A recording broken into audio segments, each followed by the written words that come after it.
salah satu kedunguan yang sangat akut ini kita lihat adalah kedunguan yang ditunjukkan oleh Ustadz Kainama. Dia sebetulnya membahas tentang kitab Injil ya, yang dia live bersama dengan Aristo di kanal YouTube-nya Aristo. Dan di sana mereka banyak membaca, kemudian melakukan cocok logi. Mereka membicarakan tentang Injil ya. Seperti biasalah yang mereka melakukan cocok logi dan macam-macam ya. Kemudian yang menarik adalah bahwa di dalam video mereka ini ya, mereka menampilkan salah satu ayat Al-Qur'an. Mereka berani menampilkan surah ini ya. Ini namanya surah Maryam ya, ayat 46 ya, atau nomor 66 ya. Dikatakan di situ bahwa ini kalau kita baca, ini mereka membukanya dari Quran Kementerian Agama Republik Indonesia ya, yang sudah ada di domain yang sudah ada di public domain ya. Jadi dikatakan, terjemahannya itu dikatakan, dan kami teruskan jejak mereka dengan mengutus Isa putra Maryam, membenarkan kitab yang sebelumnya yaitu Taurat, dan kami menurunkan Injil kepadanya. Di dalamnya terdapat petunjuk dan cahaya, dan membenarkan kitab yang sebelumnya yaitu Taurat, dan sebagai petunjuk serta pengajaran untuk orang-orang bertakwa. Nah, sebelum kita lanjut lebih jauh ya, saya perlu membuat disclaimer dulu ya. Pertama, bagi semua muslim di luar sana, kita orang Kristen tidak percaya bahwa Isa yang kamu ceritakan di dalam Al-Quran itu adalah Yesus Kristus. Kita tidak percaya demikian ya. Tetapi ketika kamu membicarakan hal itu, kamu tidak bisa berkelit bahwa sebetulnya kamu mau membicarakan tentang Yesus, tetapi kisahmu saja yang keliru ya. Kenapa keliru? Karena kamu menceritakan hal yang aneh-aneh ya. Yang di luar sejarah, yang bahkan mengata-ngatai tentang Isa, memberikan atau memberikan informasi-informasi yang keliru tentang Isa itu sendiri. Oke? Nah, jadi itu adalah disclaimer yang pertama dari saya, bahwa orang Kristen tidak percaya tentang kisah Isa yang diceritakan oleh Al-Quran. Ya, kalau Isa yang kamu maksud itu adalah Yesus Kristus, maka orang Kristen sama sekali tidak percaya dengan kisah-kisah semacam itu, karena kisah-kisah yang diceritakan di dalam Al-Quran itu yang ada hubungannya dengan Isa atau Yesus ya. Kalau kamu percaya bahwa Isa adalah Yesus, itu semua kisah-kisah itu berasal dari kitab-kitab apokrifa ya, dan itu bukan kitab yang diimani oleh orang Kristen. Dan ketika muslim mengimani kisah-kisah demikian, maka itu artinya muslim percaya pada kitab-kitab apokrifa ya, percaya pada kisah-kisah yang datangnya antah berantah ya, yang tidak jelas ya. Silakan aja kalian mengimani itu ya. Silakan saja kalian mengimani itu. Kita orang Kristen mengingatkan Anda ya, bahwa kisah itu tidak benar. Itu saja. Ya, kalau kamu merasa bahwa kisahnya benar, ya silakan saja ya. Kita tidak ada paksaan ya. Itu yang pertama, disclaimer yang pertama. Disclaimer yang kedua adalah bahwa ada penyebutan tentang kitab Injil. Nah, ada beberapa saya mendengarkan argumen muslim, mereka selalu mengatakan bahwa Injil yang dimaksud oleh Al-Quran, misalnya yang dimaksud di dalam surah Al-Maidah ya, surah Al-Maidah ayat 46 ini misalnya, banyak muslim mengatakan bahwa itu bukanlah kitab Injil yang ada sekarang ya. Padahal kalau kita ingat masih perdebatan antara orang-orang atau cendekiawan-cendekiawan muslim lah ya, bahwa kitab Injil yang dimaksud di dalam surah 5 ayat 46 ini, dan juga nanti di surah Maryam ayat 30 misalnya, itu selalu dan seringkali muslim sebetulnya merujuk kepada kitab Injil yang dimiliki oleh orang Kristen ya. Tetapi perkembangan selanjutnya setelah ini semakin hari tidak bisa lagi dipertahankan, dan ini membuat argumen-argumen para muslim itu selalu gagal total. Lalu mereka mencoba untuk mengubah, mereka mencoba untuk mencari alternatif untuk membenarkan ayat ini, dan mereka mengatakan, oh itu bukan buku, itu bukan kitab, tapi Injil ya. Injil itu semacam wisdom ya, semacam wahyu gitu ya, yang diberikan kepada Isa. Tapi apakah argumen itu valid? Ya. Justru jawaban-jawaban semacam itu baru muncul di kemudian hari dan bukanlah pengertian yang dipercaya oleh para ulama-ulama Muslim atau juga yang dipercaya oleh para penafsir-penafsir Al-Quran. Nah, ini nanti yang akan kita lihat ya. Bagaimana dunia Islam mereka mencoba untuk mengata-ngatai tentang kitab Injil ini. Ini ada beberapa hal sebetulnya yang mau kita sampaikan kali ini ya. Pertama, kita akan melihat nanti bagaimana Al-Quran ini sebetulnya mengata-ngatai tentang Yesus. Ya, kata kasarnya itu menista Yesus lah kira-kira ya, menista agama Kristen lah kita bilang ya. Ya. Jadi dia mencoba untuk mengata-ngatai tentang Yesus. Yang kedua, dia mengata-ngatai tentang kitab Injil. Ya. Dia mengarang bebas tentang kitab Injil atau dalam big picture-nya atau dalam gambaran besarnya Al-Quran ini mengata-ngatai yang tidak atau mengata-ngatai yang tidak benar tentang isi Bible, tentang isi Alkitab ya. Itu yang kedua. Dan yang ketiga adalah yang mau saya soroti adalah bahwa kekeliruan ini sangat nyata. Kekeliruan ini sangat nyata. Kenapa? Karena memang Yesus tidak pernah menerima kitab Injil ya. Justru kitab Injil itu baru ditulis setelah Yesus kembali ke surga. Nah, ini tiga hal ini nanti yang akan kita lihat satu persatu. Ya, kita akan melihat ini satu persatu dan saya berharap ya Muslim yang ada di luar sana, saya sudah bagikan link, tidak seperti Kainama ketika dia live stream lalu dia tidak membuka link untuk diskusi. Jangankan berdebat, untuk diskusi saja dia nggak berani ya. Saya sudah bagikan link dari awal. Kalau ada Muslim nanti yang mengatakan kepada saya, oh kamu salah, silakan. Ya, silakan naik, silakan kamu bergabung di room. Dan ini kesempatanmu untuk membela apa yang diklaim oleh Al-Quran itu sendiri. Oke? Nah, sekali lagi, kenapa saya membahas ini? Karena ya merespon apa yang dilakukan oleh Kainama. Karena coba perhatikan di dalam apa mereka ini. Ya. Apa yang mereka bahas di sini? Ya. Nah, semua Alkitab mereka yang bahas di sini ya, Alkitab semua. Ya. Ini mukanya mereka. Ya. Yang mereka bahas apa? Alkitab semua. Ya. Alkitab semua. Oke? Jadi tidak ada alasan kamu bilang, oh kenapa kalian bahas-bahas Al-Quran?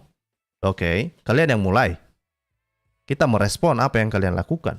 Kita meluruskan pemikiran kalian. Dan sekaligus kita meluruskan klaim-klaim kalian ini. Ya, karena kenapa? Nggak masuk akal lah. Kan gitu kira-kira ya. Oke? Mari kita mulai dengan melihat ini dari informasi-informasi yang sudah beredar melalui media massa. Ini sebetulnya sudah masif ya. Ini sudah masif dan sepertinya klaim-klaim semacam ini sudah dijadikan sebagai, saya kurang tahu, mungkin sengaja dituliskan dan diterbitkan di media-media besar seperti detik.com misalnya, bahwa seakan-akan Isa ini memang menerima kitab, coy. Ya, Isa yang mereka pikir Yesus Kristus ini seakan-akan menerima kitab. Kalau kamu tidak percaya, ini saya tunjukkan salah satu buktinya lah misalnya ya. Ini akan saya tunjukkan bukan hanya satu bukti, tapi ada dua artikel ya, ada dua artikel dari kitab dari Detik News ya, detik.com lah misalnya ya. Ini saya tunjukkan judulnya ya, coba lihat, perhatikan enjoy. Oh ini dia ya, tentang kitab suci Allah SWT yang diturunkan kepada Nabi Isa. Ngeri nih coy, ini baru diterbitkan tahun lalu 2021, ngeri gak nih? Yang ditulis oleh siapa? Ditulis oleh Rahma siapa ini namanya nih? Rahma Indi Indana Harbani. Ditulis pada kapan? Pada 28 Agustus 2021. Ngeri nggak ini? Ngeri. Ya, jadi mereka percaya bahwa ada kitab suci Allah SWT, coy. Ada kitab suci Allah SWT yang diturunkan kepada Nabi Isa. Nah, kalau ini sebetulnya ini bisa masuk akal. Ini sekali lagi Muslim ya, dengarkan argumen saya. Ini baru bisa masuk akal kalau kamu menceritakan tentang Isa yang lain. Ya, bukan Isa yang historis, bukan Isa yang memiliki sejak historis seperti yang dituliskan di dalam Alkitab ya. Kamu sedang menceritakan Isa yang lain ya. Mungkin Isa yang diserupakan itu yang kamu mau ceritakan atau siapalah itu ya. Kita nggak tahu ya. Itu Isa yang tidak jelas ya. yang punya kisah aneh-aneh. Itu terserah kamu percaya itu silakan ya. Tetapi sekali lagi apa yang ditunjukkan oleh Kainama hari ini sepertinya ya, dan kita yakin bahwa Isa yang kamu pandang di dalam Al-Quran itu adalah Yesus Kristus yang dituliskan di dalam Alkitabnya kita gitu ya. Alkitabnya orang Kristen misalnya. Maka ini yang kamu temukan ketika kita membongkar apa yang dikatakan, apa yang diklaim oleh Allah SWT, apa yang diklaim oleh Al-Quran, apa yang dipercaya oleh Muhammad, dan apa yang dipercaya oleh Kainama, yang kita anggap itu hanyalah sekedar kedunguan belaka. Kenapa itu dungu? Karena sekali lagi, Isa tidak pernah atau Yesus tidak pernah menerima kitab Injil. Tahu nggak kamu apa artinya kitab? Kamu percaya nggak apa? Kamu tahu nggak apa artinya kitab? Kitab itu artinya buku. Buku itu kata sederhana gitu, ya. Buku, ya. Nah, ini dibilang oleh Pak Nasi Goreng, dia bilang apa ada buktinya baby Isa? Nanti kalau kita lihat misalnya di dalam surah ini ya, surah Maryam ayat 30, ya di situ dikatakan ya, baby Isa ini waktu dia masih bayi coy, ya masih bayi dia bisa ngomong dan dia ngaku dia nabi dan dia menerima kitab Injil katanya. Ngeri, makanya saya bilang ngeri nih klaim-klaim semasa ini, ngeri ya, ngeri. Oke. Nah, mari kita pelan-pelan dulu. Mari kita baca dulu argumen-argumen orang inilah ya yang mereka mengarang bebas yang telah diterbitkan di detik.com ya. Dikatakan begini coy. Oh, lihat ini saya perbesar deh ya biar jelas. Oh, ini. Ya, ini saya perbesar. Apa yang ada di sini? Ya. Apa yang ada di sini? Kalau kita lihat di sini ya, kitab suci Allah SWT yang diturunkan kepada Nabi Isa adalah firman-Nya yang sangat berguna bagi kehidupan manusia. Isinya apa ini? Ya, nanti kita lihat isinya. Hingga saat ini kitab tersebut masih jadi pedoman hidup bagi umatnya sampai akhir hayat. Oke. Tapi bagaimana membenarkan klaim mereka ini? Ya mereka bilang coy, itu menurut surah Al-Maidah ayat 46. Ya kan? Surah Al-Maidah ayat 46. Ya, artinya apa? Ya, itu ada dalam bahasa Arab dan terjemahannya apa? Dan kami teruskan jejak mereka. Ya, kami teruskan jejak mereka. Ini kenapa nggak bisa diblok ini? Kok aneh-aneh detik.com ini? Ya? Ya, kami teruskan jejak mereka dengan mengutus Isa putra Maryam. Ya, membenarkan kitab yang sebelumnya yaitu Taurat, dan kami menurunkan Injil kepadanya, di dalamnya terdapat petunjuk dan cahaya, dan membenarkan kitab yang sebelumnya yaitu Taurat dan sebagai petunjuk serta pengajaran untuk orang-orang yang bertakwa. Nah, perhatikan apa yang dituliskan oleh Detik di sini ya. Mereka menghilangkan kata menurunkan kitab Injil kepadanya ya. Jadi mereka menghilangkan itu ya, supaya apa ini sebenarnya? Ketika ada orang membaca ini, maka orang seakan-akan mereka mencoba untuk membuai pemikiran orang ketika membaca ini. Ini berarti Injil yang dimaksud ini bukan kitab tapi wisdom ya, wahyu macam-macam. Tunggu dulu ya. Nanti kita akan lihat apakah benar itu hanyalah sekedar wisdom atau justru memang benar-benar sebuah kitab gitu ya. Kita baca dulu selanjutnya. Nah, dibilang sini ya, seperti tercantum dalam ayat tersebut, kitab suci Allah SWT yang diturunkan kepada Nabi Isa adalah Injil. Jadi perhatikan ya, ada kitab suci Allah SWT yang diturunkan kepada Isa. Ngeri nggak ini? Ngeri lah ya, kedunguannya yang ngeri ya. Ngeri kedunguannya. Nah, kitab ini diturunkan kitab ini, coba perhatikan ini bahkan jelas-jelas dibuat di sini. Kitab ini diturunkan pada permulaan abad ke-1. Ya, ngeri nggak ini? Ngeri lah. Nah, lebih lagi kalau misalnya kita baca di dalam surah Maryam ya. Surah Maryam 30 dikatakan ya, bahwa Isa berkata ya, sesungguhnya aku hamba Allah. Dia memberiku kitab Injil. Oh, ini dia coy, ngeri coy. Jadi Isa di dalam Al-Quran itu ngaku-ngaku dia telah menerima kitab Injil ya, dan dia menjadikan aku seorang nabi. Dan Detik Detik News mengutip tafsir dari Kemenak, Injil adalah penyempurna kitab yang turun sebelumnya yaitu Taurat. Ya, Injil berisi petunjuk yang menjadi sumber penerangan bagi umatnya. Injil juga menjadi panduan yang mencegah manusia tersesat dan melakukan kesalahan. Nah, ini aja yang ada dalam pikiran penafsir orang-orang Kemenak ya. Mereka tidak mengerti tujuan Injil itu ditulis. Ya, mereka bilang ini begini begono. Aduh. Ya, aduh. Apakah hanya sebatas itu? Bukan hanya itu. Di dalam Detik News ini juga ini disebutkan begini coy. Ya, bukan hanya itu. Bahkan disebutkan, oh ini loh isi kitab Injil katanya coy. Ada isinya. Isinya apa? Wah, ini isinya, dibilang sini ya. Isi kitab Injil yang diturunkan kepada Nabi Isa. Oh, ini dia. Ya. Kitab Injil. Sebentar.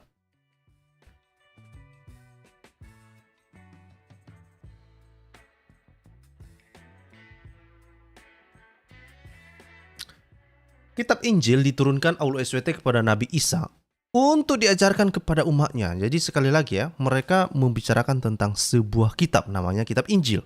Dikutip dari buku pendidikan agama Islam. Nah, ini artinya bahwa informasi-informasi semacam ini sudah masuk sebagai bagian dari pembelajaran di sekolah yang masuk di dalam buku pendidikan agama Islam. Jadi apa yang diajarkan oleh guru-guru Islam? Mereka mengajarkan bahwa kitab Injil telah diturunkan oleh Allah SWT kepada Nabi Isa. Ya kan? Diteruskanlah kedunguan ini kan? Ya kan? Jadi ya kalau tidak bisa mewariskan harta dan tahta, ya minimal kedunguan diteruskan lah ya kan? Minimal lah kedunguan ini diwariskan kan gitu ya? Ya suka-suka kalian lah. Suka-suka kalian. Sebagai umat Islam katanya, kita wajib mengimani keberadaan kitab Injil. Oke. Sebagaimana kitab terdahulu, fungsi Injil adalah petunjuk bagi manusia menuju jalan yang benar. Oke, kenapa kamu nggak percaya sama Injil kalau gitu? Ya. Adanya kitab Injil ini disebutkan dalam Al-Quran dan bla bla bla dan bla bla bla ya. Ini mereka kutip dari surah Ali Imran ayat 3 ya. Ini ya, berikut isi kitab yang masih menjadi panduan bagi hidup manusia hingga saat ini. Dan ini yang ada di dalam buku pelajaran agama Islam ini ya.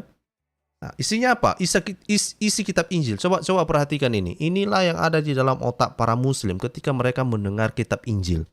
Apa yang ada di dalam otaknya muslim ketika mereka mendengar kitab Injil? Isi kitab Injil di dalam otaknya adalah apa?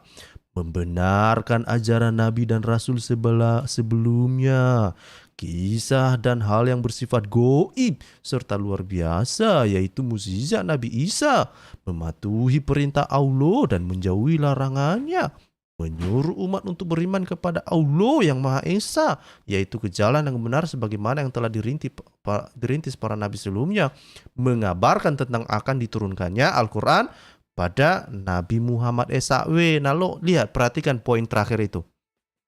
Inilah yang saya bilang, bukan hanya Al-Quran yang mengata-ngatai tentang Isa. Bukan hanya Al-Quran, bukan hanya Muhammad yang mengata-ngatai tentang Yesus ya. Bukan.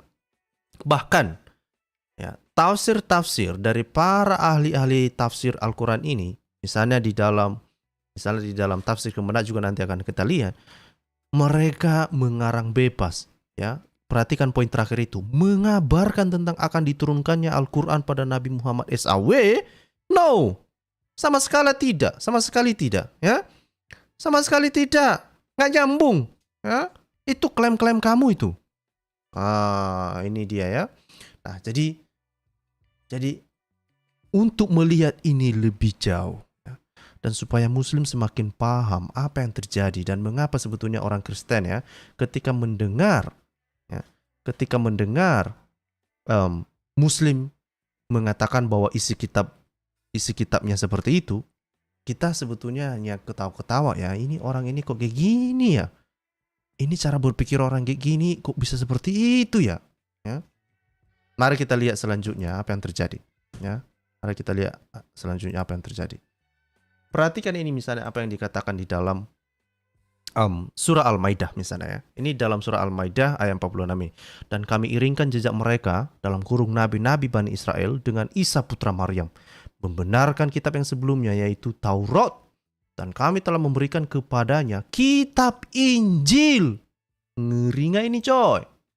Ngeri nggak ini? Hah? Jadi Ustadz Kainama dan para pengikutnya itu, ya, bagi saya hanya orang-orang dungu lah yang percaya bahwa Yesus menerima kitab Injil. Ya, kalau kamu masih percaya hal demikian, bagi saya itu udah dungu lah itu. Ya. Tidak ada orang, tidak ada manusia waras. Ya, dan bahkan kalau kamu tanya kepada ahli perjanjian lama, ahli perjanjian baru, ahli Alkitab lah misalnya ya, para ahli lah misalnya ya, mungkin misalnya biar tidak bias misalnya, Muslim bisa bertanya kepada Bart Ehrman ya, yang mereka selama ini puja-puji ya, puja-puji Bart Ehrman ya kan, karena mereka pikir Bart Ehrman itu memihak kepada mereka. Tanya sama dia, apakah kitab Injil ini diterima oleh Tuhan Yesus? No. Kitab Injil ini ditulis ya 20 sampai 40 tahun setelah Yesus kembali ke surga, ya. Dan ini sudah berkali-kali kita ulang-ulang. Udah kita kasih tahu pun sejarahnya, kita tunjukkan buktinya. Muslim selalu bilang, "Oh tidak, Al-Quran benar. Oh tidak, Al-Quran benar." Mikir dulu ya, mikir dulu.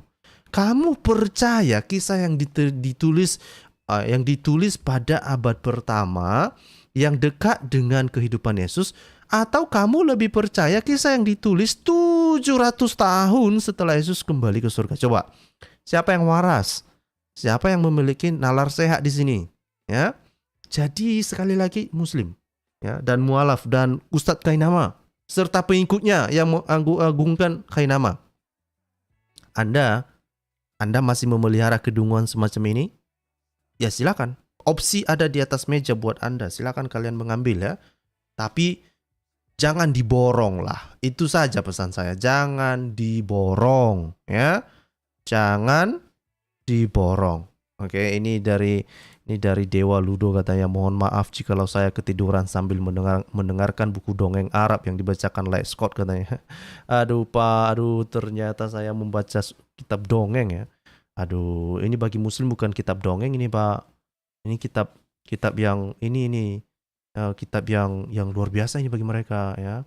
Nah ini si Kadrun, ini Kadrun Abdul ya, si Abdul ya. Google kosong menghancurkan Benei Paulus katanya. Enggak, justru kalian sedang menunjukkan kedunguan akut kalian. Nah kan? Ini dari Joy Roy katanya, Scott kemarin Dewa Siwa mualaf. Terus, apakah dengan mualafnya Dewa Siwa itu membuktikan bahwa Aulo SWT telah memberikan kitab Injil kepada Isa? No, tetap saja itu hanya sekedar klaim kosong. Kamu tidak bisa mengubah hal itu. Tetapi kamu bisa mengubah apakah kamu mau percaya terus atau tidak. Ya kan? Nah, ini yang dibilang Pak Wiwin ya. Menurut Muslim, siapakah yang menulis kitab Injil yang diberikan secara fisik ke Isa? Ya tentu Aulo lah Pak, Aulo SWT. Ini kalau kita lihat misalnya di dalam misalnya kita lihat di dalam Detik News ini kan ini dibilang sini. Ini judulnya Pak. Tentang kitab Isa, ini kitab suci ini Pak. Ini bukan kitab kaleng-kaleng ini Pak. Tentang kitab suci Aulo SWT yang diturunkan kepada Nabi Isa Pak. Berarti penulisnya Aulo SWT lah Pak. Siapa lagi yang menulis kitab suci Nabi Isa itu? Ya Aulo SWT lah Pak. Aduh. Makanya saya bilang ya. Ya jangan diborong kedunguan lah Muslim. Bagi-bagi lah coy. Ya tapi jangan berbagi ke saya ya. Saya nggak butuh ya. Nah kita lanjut dulu ya. Kalau Muslim masih mempercaya silakan aja, itu derita lo. Itu derita lo lah. Ya. Nah, terus bagaimana untuk memahami ini lebih jauh? Apakah ini hanya sekedar tafsir-tafsir gua? Apakah ini hanya opini-opini gua? Apakah ini hanya sekedar tafsir liar saya? Enggak. Ya enggak. Mari kita lihat tafsir yang disediakan oleh para ulama Islam itu sendiri. Siapa saja itu? Ya banyak coy. Ya. Sekarang si Valen ya, setelah si Valen kena roasting beberapa hari yang lalu dan dia mengakuinya. Nah, sekarang dia ikut-ikutan mengatakan coy ya. Nah, lama-lama semua berubah jadi coy ya. Nah, silakan aja ya. Nah, ini ya adalah surah Al-Maidah ayat 46 ini, dan kalau kita baca di sini coba perhatikan ya. Ini menurut tafsir Kementerian Agama Republik Indonesia. Ini tafsir ringkasnya coy. Saya nggak tahu ini bisa diperbesar nggak ini. Oh, ini bisa diperbesar rupanya. Wah, mantap, mantap, mantap, mantap. Oke, ini ya. Coba lihat. Ini saya geser dulu deh avatar saya ini. Ah, ini. Oke. Saya kasih di sini deh. Biar biar yang mencari-cari wajah saya bisa mereka lihat betis saya kan gitu. Nah, itu betis saya, silakan pandang-pandang. Betis saya ada dua ya, tidak seperti Allah SWT yang cuma satu, yang cuma punya satu betis ya. Dan tangan avatar saya itu ada di sebelah kiri dan sebelah kanan ya, bukan semuanya di sebelah kanan. Tidak seperti Allah SWT yang kedua tangannya ada di sebelah kanan semuanya. Oke? Jadi silakan pandang-pandang itu. Berharap-harap muka saya terbuka untukmu, itu nggak jadilah. Pandang-pandangi saja avatar saya, oke? Kalau kamu mau avatar yang berjenggot, ya silakan. Nanti kalau kamu mau mengharapkan avatar yang unyu-unyu, mungkin di lain waktu. Alright? Nah, mari kita lihat. Ini tafsir ringkas Kementerian Agama Republik Indonesia. Jadi ini bukan kaleng-kaleng ini. Ya. Kementerian Agama Republik Indonesia, coy. Ya. Dan setelah masa para nabi, ini lihat nih. Ya, dan setelah masa para nabi, penganut dan pelaksana isi Taurat berakhir, kami teruskan jejak mereka dengan mengutus Isa putra Maryam yang mendapat amanah untuk membenarkan kitab sebelumnya, yaitu Taurat, dan mengajarkan serta melaksanakan ajarannya. Dan selain itu, kami, ini kata Allah ini coy ya, menurut tafsir Kementerian Agama Republik Indonesia, Allah menurunkan pula Injil kepadanya sebagai penyempurna Taurat yang di dalamnya terdapat petunjuk coy. Nah, mari kita lihat tafsir lengkapnya. Nah, dikatakan di sini apa?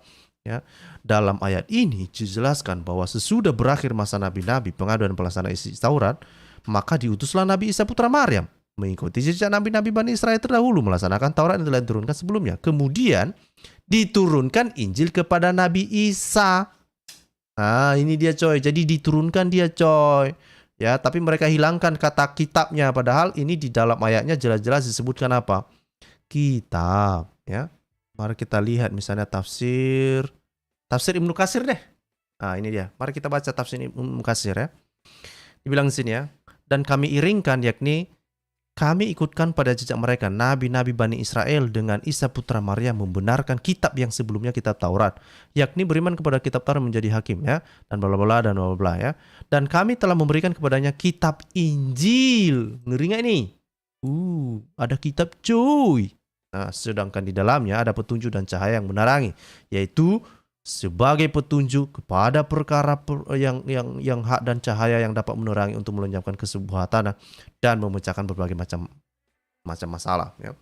Jadi sekali lagi ya, Imam Ibnu Katsir menyebutkan tentang Injil yang dimaksud itu bukan hanya sekedar wisdom, tapi itu adalah benar-benar sebuah kitab yang mana di dalamnya ada petunjuk. Gitu loh, ya. Jadi ketika kamu mencoba untuk mencoba melakukan pembenaran, mengatakan itu hanya sekedar wisdom itu, kamu makan dulu, tidur dulu yang nyenyak, kemudian belajar baik-baik. Oke. Kenapa? Karena Allah SWT-mu mengatakan seperti ini dan ditafsirkan oleh para ulamamu bahwa itu adalah sebuah kitab ya. Ada pembelaan dari Horas katanya ya. Ini dari Horas ya, dari Pak Horas Calagabe. Bukan jatuh bro, tapi nuzul. Apapun ceritanya, mau jatuh, mau nuzul ya jadi kitab, istilahkan saja. Tapi klaim Allah SWT, klaim Al-Quran atau klaim Muhammad bahwa mereka pikir ya, atau setidaknya umat Islam berpikir, dan di sini misalnya yang dikatakan oleh Ibnu Katsir di sini, mereka berpikir bahwa Isa menerima kitab Injil ya. Ini seperti yang dituliskan sini ya. Mereka berpikir bahwa Isa menerima kitab Injil. Baca sendiri di sini. Kalau kamu nggak percaya silakan baca sendiri ya. Nih. Dan Isa berkata, sesungguhnya aku hamba Allah, dia akan. Nah ini ditambah-tambahkan lagi. Ini terjemahan baru ini coy. Ini terjemahan baru ditambah-tambahkan. Dia akan ngeri-ngeri. Dia akan memberiku kitab Injil. Katakan pun mereka tambahkan, dia akan ya. Dia akan memberiku kitab Injil katanya begitu ya. Padahal tidak demikian ya. Nanti kalau kita lihat tafsir justru Isa ini mengaku dia memberiku, artinya dia telah menerima gitu loh ya. Dia memberiku kitab Injil ya. Lalu mereka tambahkan akan katanya. Akan. Nah, dari mana kita tahu ini? Dari mana kita tahu bahwa waktu Isa ini ngomong, ini dia masih bayi? Mari kita lihat. Mari kita lihat. Ini dia ya. Ini perhatikan mulai dari ayat 29 ya. Ini misalnya ya. Ini. Nah, surah Maryam ayat 29 dibilang sini. Dia Maryam menunjuk kepada bayinya. Oh, ngeri, ini masih bayi ini. Masih bayi coy. Agar mereka bertanya kepadanya. Mereka berkata, bagaimana mungkin kami akan berbicara dengan anak kecil yang masih dalam ayunan? Jadi masih bayi, masih dalam ayunan coy. Masih. Masih. Ya. Nah, terus dia masih bayi, lalu dia bisa ngomong dia coy. Dia bilang sini, sesungguhnya aku hamba Allah. Dia akan memberiku kitab Injil. Ditambahkanlah kata kan sini. Nah, harusnya apa? Dia memberiku kitab Injil dan menjadikan aku seorang nabi ya. Di sini saya melihat ada seorang kadrun ya, ada seorang Abdul di sini ya. Ini ya misalnya ini ya. Coba saya perbesar. Lucu-lucu memang bagi muslim ini lucu-lucu. Ya, lucu-lucu bagi saya, komentar-komentar muslim ini lucu-lucu bagi saya. Ini dia ya. Ini coba. Istilah kitab Injil adalah terminologi baru di zaman sekarang untuk menyebut kitab Matius, Markus, Lukas, Yohanes dengan sebutan kitab Injil. Tidak ada kitab Injil Isa. Nah, itu. Tentu oke lah kita temukan. Tetapi pertanyaannya adalah apakah ini ada dua kemungkinan sebetulnya. Coba ya, di muslim di luar sana, coba pikirkan ini. Kalau kamu merujuk kepada Injil, yaitu Alkitab, ya, bisa itu kita Alkitab, maka jelas-jelas kamu keliru. Ya kan? Karena Alkitab itu bahkan baru dikanonisasi di tahun 325 lah ya. Disitulah terjadi, ya disitulah kanon itu puncaknya lah ya kita bilang. Itu yang pertama. Nah, yang kedua, kalau kamu juga mengatakan bahwa kitab Injil yang dimaksud itu hanyalah misalnya Injil Matius, Markus, Lukas, Yohanes, kamu muslim masih ngawur juga. Karena apapun ceritanya, Injil itu adalah kitab yang ditulis bukan oleh Yesus, tapi orang lain gitu. Dan itu ditulis bukan pada masa Yesus hidup ya.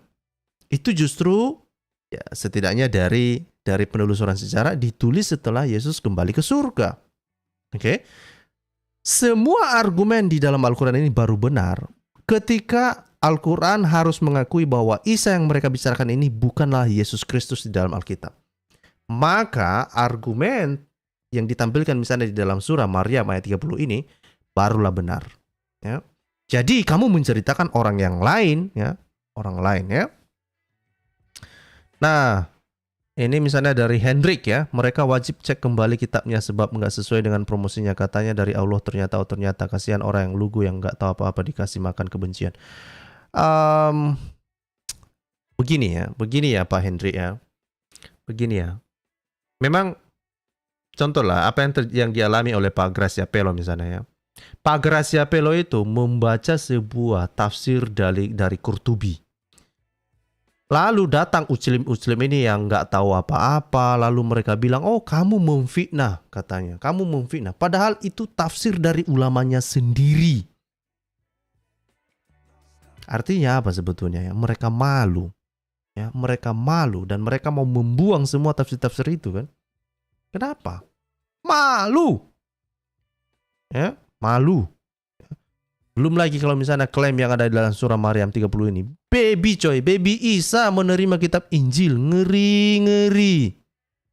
Siapa yang percaya ya? Siapa yang mau meneruskan kedunguan semacam ini? Oke, mari kita lihat tafsirnya. Gimana? Tafsirnya seperti apa ini? Ini tafsir ini coy. Oh ini tafsir tahlili katanya. Tafsir wajiz. Oh udah berubah sekarang ya. Dulu ini namanya tafsir kemenak. Tafsir ringkas dan tafsir ini ya. Tafsir ringkas dan tafsir lengkap ya. Kalau tafsir ringkas ini dia ya. Coba perhatikan ya. Ini tafsir ringkas. Isa yang berada dalam gendongan ibunya. Ngeri coy ini coy. Oh ini kalau nggak percaya kalian biar siapa besar deh. Oh ini dia coy. Isa yang berada dalam gendongan ibunya. Dalam gendongan. Ya. Mendengar pembicaraan kaumnya. Dia berkata sesungguhnya aku adalah hamba Allah yang Maha Kuasa. Maha Kasih. Dia akan lagi di sini. Mari kita lihat tafsir lengkapnya seperti apa. Isa as yang masih dalam gendongan ibunya. Masih dalam gendongan ini coy. Kemudian berkata, sesungguhnya aku ini hamba Allah. Dia yang akan memberikan aku kitab suci Injil. Dan dia akan menjadikan aku seorang nabi. Ucapan ini mengandung penjelasan bahwa ibunya adalah seorang wanita yang suci.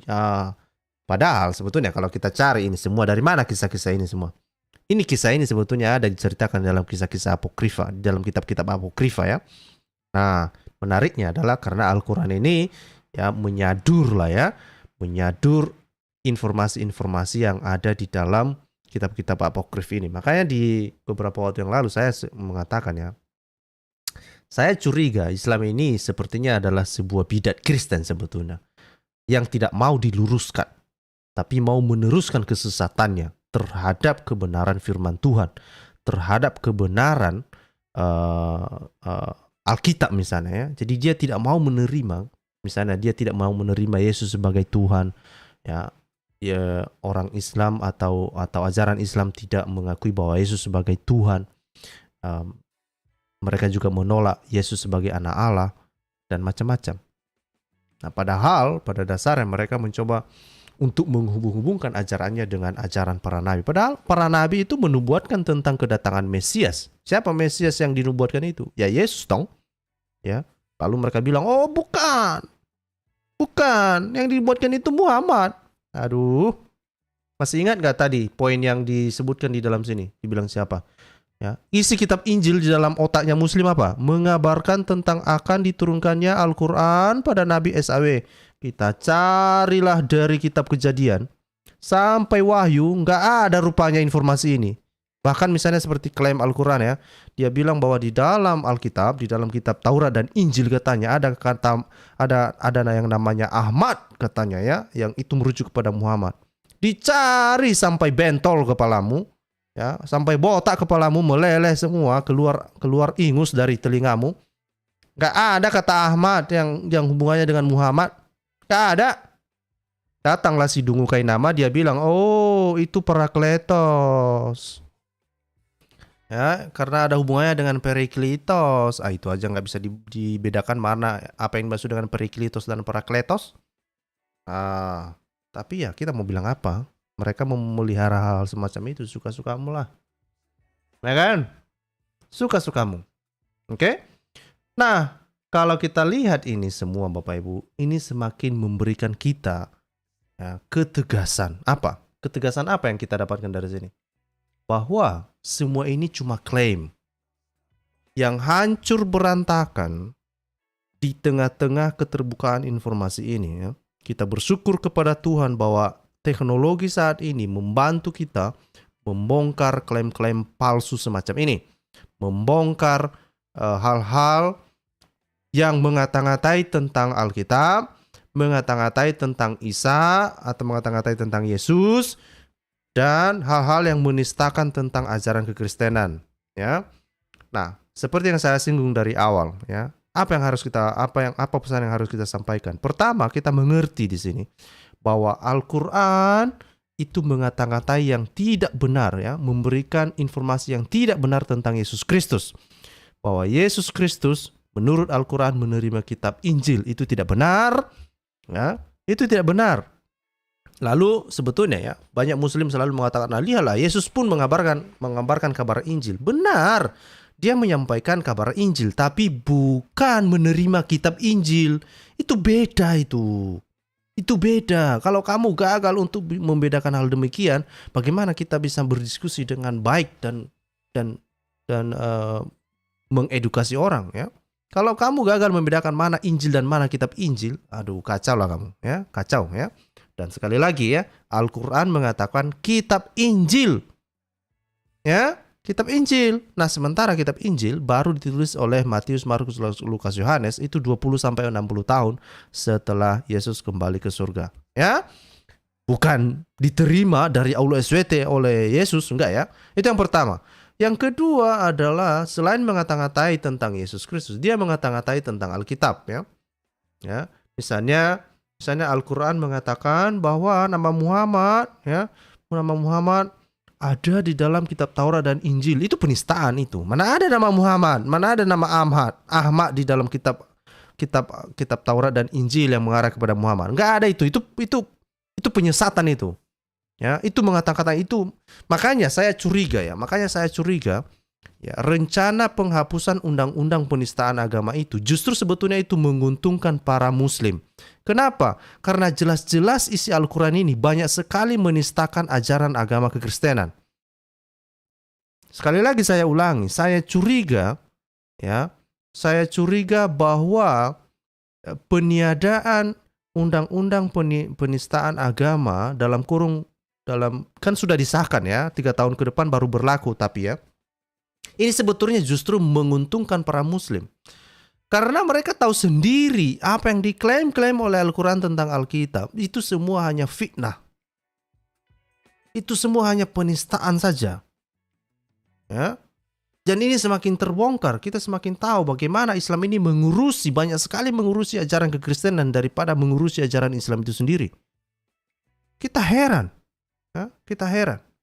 Nah, tetapi saat ini banyak sekali orang-orang Kristen diincar ya. Ya, mungkin karena untuk mengejar target lah kan 3 tahun lagi kan undang-undang penistaan agama itu udah nggak bisa berlaku.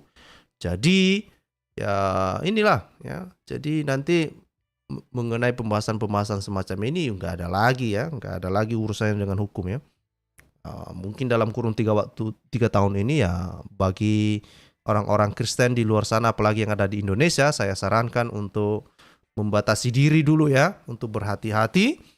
Karena sepertinya ya ada yang kejar target ya. Saya mendengar ada lagi selain Pak Gracia Pelo yang sudah kena panggil ya. Ada, kalau nggak salah, ada salah satu pemilik kanal yang besar juga ya. Nah, saya belum mau mengasih tahu siapa nama yang telah dipanggil ya. Itu ya. Ada tapi makanya saya bilang, teman-teman orang Kristen yang ada di Indonesia saat ini berhati-hati. Selalu berhati-hati karena ada sepertinya akan bertambah satu lagi korban selain dari Pak Gracia Pelo ya. Hati-hati. Saya sudah tahu seperti yang disampaikan oleh Pak Herman ya. Pak Herman Kandani mengatakan Valen target Pasko. Betul ya, saya sudah lama tahu itulah. Ya, dia bahkan menghasut orang untuk mencari saya ya. Makanya dia sangat niat kali untuk melihat muka saya. Mana identitasmu? Mana? Open cam kamu. Aduh, Valen.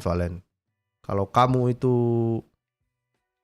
kamu mahasiswa saya, udah ku kasih kau nilai F. Ku F-kan kamu, ku F-kan. Tapi bukan F yang itu ya, bukan F yang bahasa Inggris ya. Alright. Nah, jadi ya itu saja sebetulnya yang mau saya sampaikan hari ini. Jadi sekali lagi bahwa Al-Quran ini membuat klaim yang luar biasa. Ya, yang mengata-ngatai yang tidak benar tentang Yesus, yang mengata-ngatai yang tidak benar tentang Alkitab, dan itu semua dipercaya oleh orang-orang dungu seperti Kainama dan pengikutnya. Silakan kalian pelihara kedunguan itu, tapi jangan kalian bodohi orang lain. Saya sudah membagikan link, silakan Bapak Ibu kalau ada yang mau bergabung sambil menunggu. Saya melihat juga ada beberapa orang yang berkomentar di ini ya, di TikTok ya. Di TikTok ini tidak banyak yang mendengarkan ini ya. Cuma 5 orang pula di TikTok. Jadi belum banyak ini yang orang-orang di TikTok ya. Jadi Bapak Ibu yang ada di YouTube sekarang ini, subscribe TikTok ya. Carikan ini ya, carikan Scott orang Indonesia di TikTok nanti biar kita ramai juga di sana. Karena banyak Muslim sekarang di sana mereka. Menariknya adalah Mikana dan Ibu Sofiatul itu diserbu oleh para Muslim sehingga banyak Muslim itu mereka sangat cemburu ya. Mereka sangat cemburu. Kenapa banyak sekali Muslim penasaran tentang Alkitab? Kenapa Muslim banyak kali datang dan bertanya-tanya tentang Alkitab kepada Mikana? Ya, sampai-sampai siapa itu ya, si nenek tua ya, si nenek tua itu, si Umi Rifa itu, ya mungkin gara-gara sakit hatinya dia berusaha mencoba-coba untuk ikut live streamnya si Mikana ya, tapi dia seringkali kena kick ya. Dia seringkali kena kick. Kenapa? Ya, karena Mikana sudah tahu ini si nenek tua ini cuma mau cari panggung saja. Kenapa? Banyak orang sudah meninggalkan si nenek tua ini karena apa yang disampaikannya itu nggak jelas, nggak berbobot ya. Dan sekarang kita bersyukur sekali ya. Kita bersyukur sekali seperti tujuan kita awal ya, seperti yang kita himbau dari awal juga kepada Mikana. Kan saya pernah mengatakan ini ya, ketika kita diskusi-diskusi, saya pernah mengatakan kepada Mikana, memang ya kita berharap Mikana menjadi jawaban bagi generasi yang muda. Dan saya melihat itu. Banyak sekali Muslim datang sama dia. Tidak henti-hentinya ya. Dan saya melihat ada TikTok yang 24 jam itu ya. Tidak henti-hentinya Muslim datang. Bertanya. Memang berdebat mereka. Tapi kan Mikana kan tidak mau berdebat yang aneh-aneh ya. Mikana dia fokus untuk menjelaskan tentang firman Tuhan. Saya pikir ya memang di sana sini adalah beberapa hal yang kurang tepat memang yang disampaikan oleh Mikana. Tapi saya pikir itu nggak apa-apa lah. Ini di kemudian hari kita bisa luruskan. Lebih daripada itu, di atas semuanya itu, ketika Bapak Ibu, teman-teman Muslim yang sudah mendengarkan ini, dan kamu masih mengeraskan hati, dan kamu masih percaya bahwa Al-Quran ini adalah sebuah kitab yang sempurna, padahal kita sudah beritahu tadi bahwa ini adalah sebuah kekeliruan besar, ini adalah sebuah klaim yang omong kosong, tapi kamu masih keras kepala, masih mengeraskan hati, silakan. Tapi bagi kamu yang sudah tidak percaya lagi Al-Quran ini sebagai wahyu dari Tuhan, karena ada banyak kekeliruan semacam ini, bukan hanya sekali ya, kamu silakan tonton saja video-video yang kita tampilkan dalam kanal ini. Kamu melihat bagaimana Al-Quran ini kacau balau. Ya. Dan kalau kamu mau mencari Yesus, ya saya mengajak kamu untuk berdoa ya. Untuk berdoa kepada Tuhan Yesus, bilang, Tuhan Yesus, selama ini saya nggak mengenal Engkau. Ya, ternyata Engkau Tuhan. Ternyata kisah tentang Engkau itu ada di dalam Alkitab, bukan ada di dalam Al-Quran. Al-Quran membatas-matasi pengertian tentang Engkau. Al-Quran menolak Engkau sebagai Tuhan. Al-Quran menolak Engkau sebagai anak Allah yang maha tinggi. Al-Quran menolak Engkau sebagai juru selamat. Bilang sama Tuhan Yesus, ampuni saya Tuhan Yesus, terima saya sebagai anakmu, dan jadilah sebagai Tuhan dan juru selamat saya mulai dari sekarang sampai selamanya, dan selamatkanlah keluargaku. Ya, berdoa demikian ya. Dan silakan baca Alkitab ya, baca Alkitab ya. Silakan teruskan, cari pendeta di mana kamu dekat ya, mungkin di mana kamu berdomisili ya. Tidak mungkin kamu menemui saya lah ya kan. Nggak mungkin itu. Oke. Cari gereja yang mau melayanimu ya. Melayani apa maksudnya? Melayani misalnya dalam hal baptisan ya, terus memberikan pengajaran-pengajaran yang sehat. Nah, itu ya. Itu yang harus kamu lakukan ya.